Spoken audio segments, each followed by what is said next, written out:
पत्थर गिरजाघर स्थित धरना स्थल पर मौजूद है और आए दिन यहाँ पर तमाम अलग अलग राजनीतिक संगठन और साथ ही ऐसे लोग जिनको न्याय की आवश्यकता है, जो अपनी बातों को आम लोगों के बीच रखना चाहते हैं, वो धरना के माध्यम से इस स्थान पर आकर अपनी बातों को रखने का काम करते हैं। तो यहाँ पर हमारे साथ बता दें कि जन अधिकार पार्टी के कुछ कार्यकर्ता हैं और इनकी जो मांगे हैं वो संक्षेप में मैं बताना चाहूँगा कि आरक्षण और वन नेशन वन एजुकेशन और साथ ही जाति जनगणना की मांग को लेकर आज ये लोग यहाँ पर धरने पर आए और तो इनसे बातचीत करने का प्रयास करते हैं कि दरअसल इनकी और प्रमुख मांगे क्या है और साथ ही इस तरह से धरना के माध्यम से ये आम लोगों को और सत्ता शासन को क्या जताना चाह रहे हैं और क्या उनको बताना चाह रहे हैं। तो आइए इनसे जानने का प्रयास करते हैं। क्या नाम हुआ सर?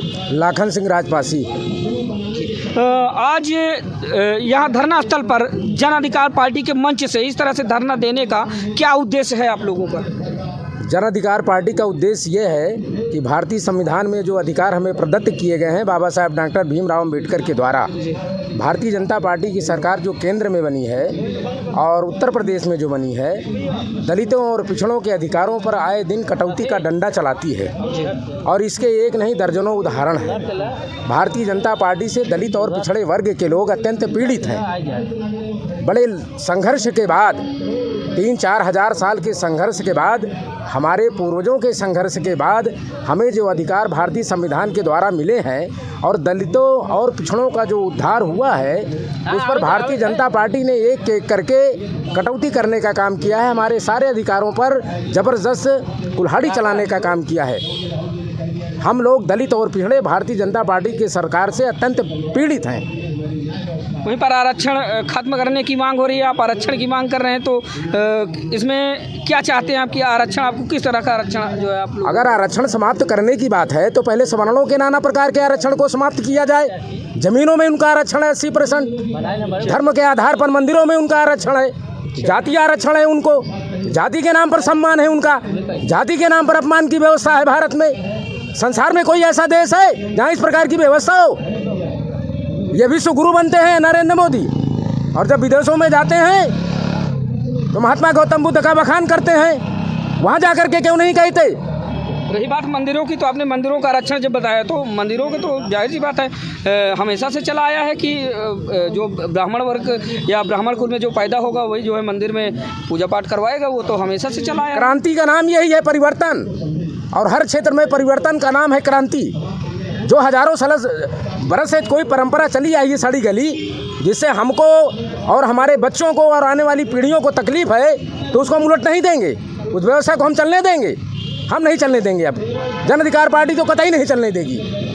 और आपको और जो कुछ पूछना है पूछ लीजिए। अच्छा चलिए ठीक है। वहीं पर जाति जनगणना से आपको क्या फायदे होने वाले हैं? हाँ। जिस तरह जाति जनगणना को लेकर आप धरने पर रहे हैं, हाँ, ये मतलब की बात है। इसको जो है कि किस एंगल से आप देखते हैं, या किस तरह का लाभ आपको होने वाला है, या फिर आप अपनी समाज को लेकर किस तरह से आगे बढ़ने का काम कर पाएंगे? भारतीय जनता पार्टी सरकार कहती है कि सबका विकास होना चाहिए ना, तो सबका विकास किस आधार पर होगा? उनका पैमाना क्या होगा? उनकी कसौटी क्या होगी?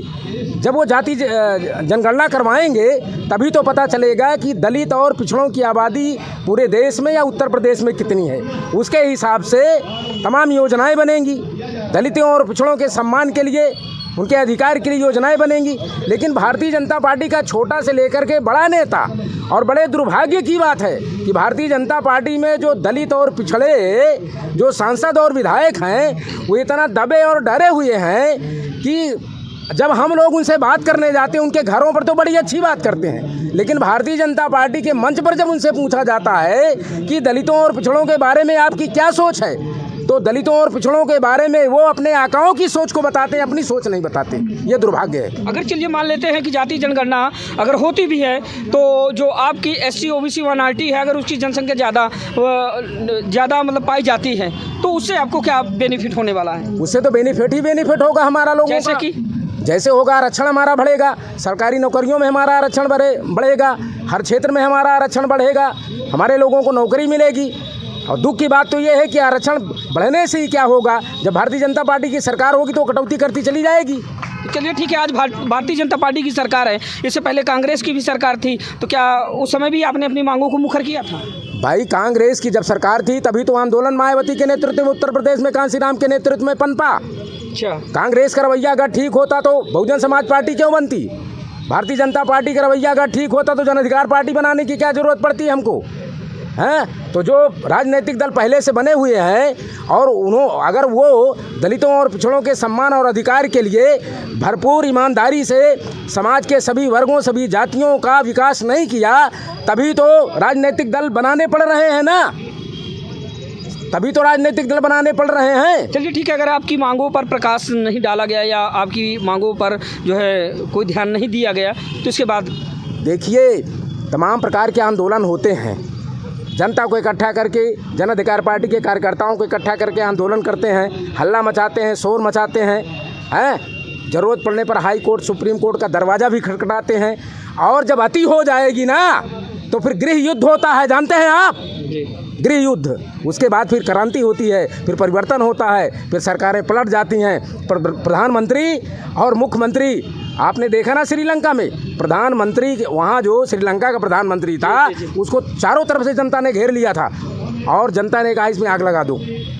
इतनी बड़ी गृह युद्ध के रूप में क्रांति होती है। होता है सर, जिस तरह से आपने सरकार पलटने का हवाला दिया, तो कहीं ना कहीं जब आपकी आबादी इतनी ज़्यादा है, जैसा कि आप दावा कर रहे हैं कि जो जातिगत जो जनगणना है वो कराई जाए, तो कहीं ना कहीं ये तो बिल्कुल साबित होता है कि जो आपकी SC OBC माइनॉरिटी की जो जनसंख्या है वो भारी है पूरे उत्तर प्रदेश में, या अगर भारतवर्ष की बात करें तो वहाँ पर भी भारी पड़ सकती है।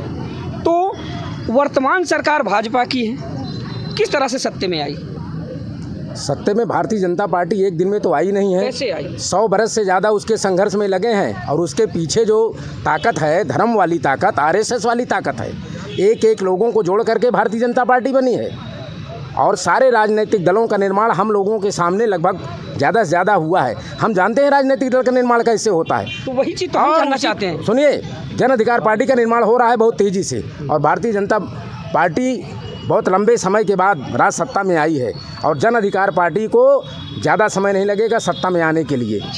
हाँ, चलिए ठीक है, तो ये आप सुन रहे थे। बता दें कि ये धरना के माध्यम से अपनी बातों को जाहिर करने का काम कर रहे हैं। हमारे साथ बहुत सारे कार्यकर्ता बंधु हैं, इनसे जानने का प्रयास करते हैं। क्या नाम हुआ सर?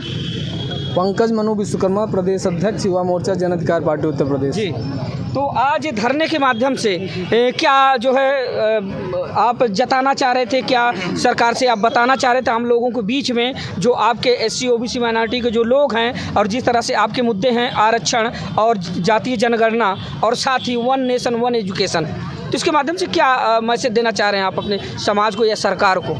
देखिए, यह तो बड़ी खुली किताब है, इसमें मैसेज देने की कोई बातें नहीं है। मैसेज नहीं बल्कि हमको अब एक क्रांति ले आनी है जी। और जन अधिकार पार्टी के राष्ट्रीय अध्यक्ष हम लोगों के नेता बाबू सिंह कुशवाहा जी का जो आदेश है कि भारतीय जनता पार्टी सबका साथ और सबका विकास का नारा देती है, यह बात एकदम से सत्य है जी। हम किसी का विरोध नहीं करते हैं। EBS का आरक्षण 10% में थपथपा करके ले लिया और OBC के नेताओं ने भी उसका समर्थन किया, हम भी उसका विरोध नहीं करते हैं। लेकिन हमारे संविधान में असंवैधानिक व्यवस्था है कि प्रत्येक 10 वर्ष में जातिगत जनगणना हो जानी चाहिए। 31 के बाद से किसी भी प्रकार की जातीय जनगणना नहीं हुई, तो हम नहीं समझ पाते हैं कि आप किस आधार पर जो आपका विकास का पैमाना है आप उसको डिवाइड कैसे करेंगे। हमारी यही मुख्य रूप से मांग है, हमारे नेता की यही सोच है कि जब तक जातीय जनगणना इस देश और समाज में नहीं होगी तब तक समाज में खड़े अंतिम पायदान पर किसी भी व्यक्ति को कोई लाभ या कोई विकास की योजना नहीं पहुंच सकती है। हमारे नेता की यही सोच है। आज धरना का हमारा मकसद भी यही है, हम जातीय जनगणना कराने के लिए यहाँ एकत्रित हुए हैं। चलिए ठीक है, ये है इनके कहने का मतलब, ये नहीं कि जातीय जनगणना जो है वो करा कर फिर उसके आधार पर जो है जो भी सुविधाएं प्रदत्त कराई जाए वो आम लोगों तक पहुंचने का जो है काम कराया जाए उसके माध्यम से। और साथ ही जो 1 नेशन 1 एजुकेशन का जो मामला है ये थोड़ा सा क्या है, इसको एक्सप्लेन करें। देखिए, ये तो सत्य है कि जो हमारे दबे कुचले शोषित वंचित समाज के लोग हैं, अभी वास्तव में 1 नेशन 1 एजुकेशन का जो मुद्दा है वो पूरी तरीके से नहीं समझ पा रहे हैं। लेकिन सच्चाई यह है कि संघ लोक सेवा आयोग की परीक्षाओं में कैटेगरी वाइज इंटरव्यू होता है और जो पेपर का पैटर्न है या जो पूछने का सवाल पूछने का तरीका है वो निश्चित रूप से जो उनके बच्चे पढ़ते हैं शायद उसी से पेपर बनाया जाता है और हमारे लोग फेल हो जाते हैं। तो हमारे नेता की एक सोच है कि आपके पास बहुत पैसा है, आप AC में बैठ करके पढ़ाइए, हमको इससे कोई परहेज़ और गुरेज नहीं है। लेकिन कम से कम जो किसी गरीब का बेटा पढ़ता है, जो किसी अमीर का बेटा पढ़ता है, वही गरीब का बेटा पढ़ेगा तो प्रतिभाएं हर जगह होती हैं, प्रतिभाएं निकलेंगी। जब प्रतियोगी परीक्षाएं होंगी तो जो पैटर्न होगा वो किसी एक सिलेबस से लिया गया होगा, और जिस सिलेबस से लिया गया होगा वो एक गरीब का भी बेटा पढ़ा होगा, तो निश्चित रूप से सबको समान अवसर मिलेगा। इसलिए इस देश में शिक्षा की नीति सिर्फ एक होनी चाहिए, शिक्षा की व्यवस्था सिर्फ एक होनी चाहिए। आपके पास बहुत पैसा है, आप एसी में बैठ करके पढ़ लीजिए, उससे हमको कोई गुरेज नहीं है। इसलिए हमारे नेता की एक सोच है, जनअधिकार पार्टी की एक मांग है, हम नौजवानों की एक सोच है कि इस देश में शिक्षा पद्धति सिर्फ और सिर्फ एक होनी चाहिए। चलिए ठीक है, आपका क्या शुभ नाम हुआ सर? चंद्रसेन पाल, प्रदेश अध्यक्ष जन अधिकार पार्टी। क्या कहना चाहेंगे आप? आज जिस तरह से धरने पर आप लोग आए, यहाँ पर बैठे, जिसमें कि कुछ माताएं बहनें भी सम्मिलित हैं और कुछ आपके नौजवान साथी हैं जो अपने कामकाज को छोड़कर आज आप लोगों के साथ यहाँ पर कंधे से कंधे मिलाने का काम कर रहे हैं, तो क्या है आपकी वो प्रमुख मांगें जो आप धरने के माध्यम से आप लोगों के बीच रखना चाह रहे हैं, सरकार के बीच रखना चाह रहे हैं? हमारी प्रमुख मांगें हैं, अभी हमारे वक्ताओं ने इस चीज़ को आपको बता दिया है कि सबसे पहले हमारे पार्टी का जो मिशन है कि सबको शिक्षा एक समान, गरीब हो या धनवान, जिसकी जितनी संख्या भारी उसकी उतनी ही हिस्सेदारी की हमारी ये मांग है।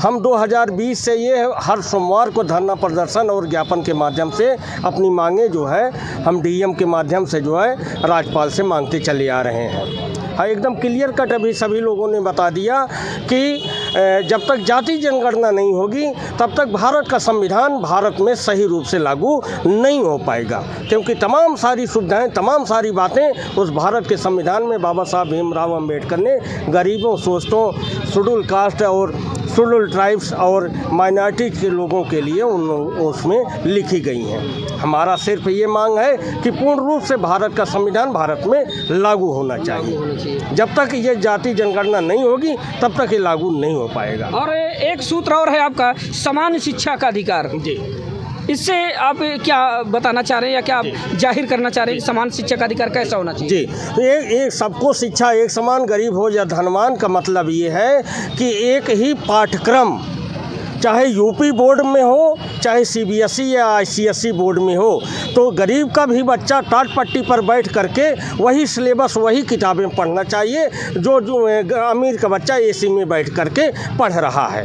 पाठ्यक्रम एक हो, सिलेबस एक हो, किताबें एक हो, पढ़ाई चाहे जहाँ हो। हमारी मांगे ये है। तो ये आप सुन